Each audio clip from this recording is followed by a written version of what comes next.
The Thinking Atheist presents our top 10 favorite creationist arguments.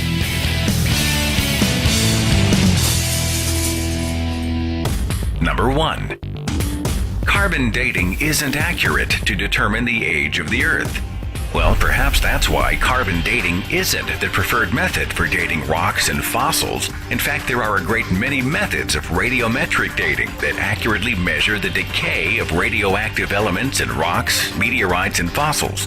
And those methods can confidently measure the age of planet Earth to be 4.5 billion years.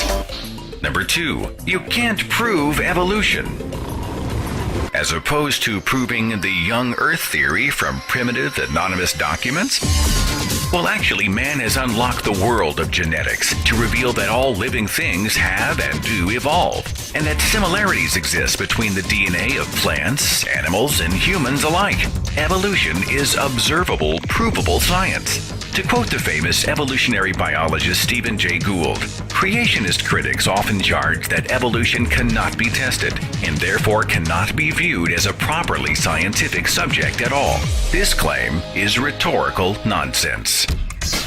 Number 3. If man evolved from monkeys, why do we still have monkeys? This is like asking, if America was colonized by the English, why do we still have England? Next question, please. Number 4. The human eye is too complex to have evolved. This argument is also known as irreducible complexity. This gross oversimplification ignores creatures like the single-celled euglena, which have evolved antennae for light. Mollusks and jellyfish have evolved varying grades of vision. Plus, consider this, the human eye is more poorly constructed and much less acute than the eye of the octopus or the great horned owl. Did God care more about the design of the horned owl than his own children? Number 7. So you're saying that everything happened by chance? No. Well, chance certainly plays a part in the evolutionary cycle, but natural selection promotes non-random change of specific desirable traits over time. Living organisms didn't just pop into existence by chance, but they did evolve over millions, sometimes billions of years. Number 8. America was founded as a Christian nation. Actually, the U.S. Constitution never mentions God, and the mention of religion in Article 6 and the First Amendment serve to separate religion from government altogether. The words "In God We Trust" weren't printed on American coins until 1863, after a religious surge during the Civil War. Paper money didn't have it until 1957. The words "under God" weren't even in the original Pledge of Allegiance. They were added by Congress in 1954.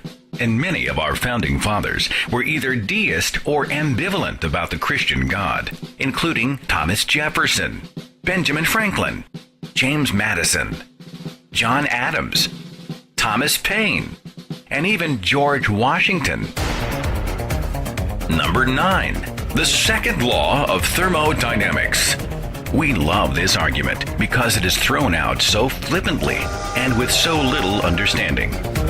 In a nutshell, the second law of thermodynamics says that systems must become more disordered over time. So, complex living cells and organisms couldn't have come out of basic inanimate chemicals. In other words, more time means more chaos. What creationists fail to mention is that this law only works in a closed system where no energy or matter leaves or enters. The Earth is not a closed system. It receives outside heat and light from our sun's nuclear fusion, fueling simple organisms so that they can become more complex by consuming other forms of life and non-living materials. Here's an easy way to frustrate this argument when a Christian brings up the second law of thermodynamics. Ask him what the other laws are. When he shrugs and stares into space, you'll know how truly informed he is on the subject.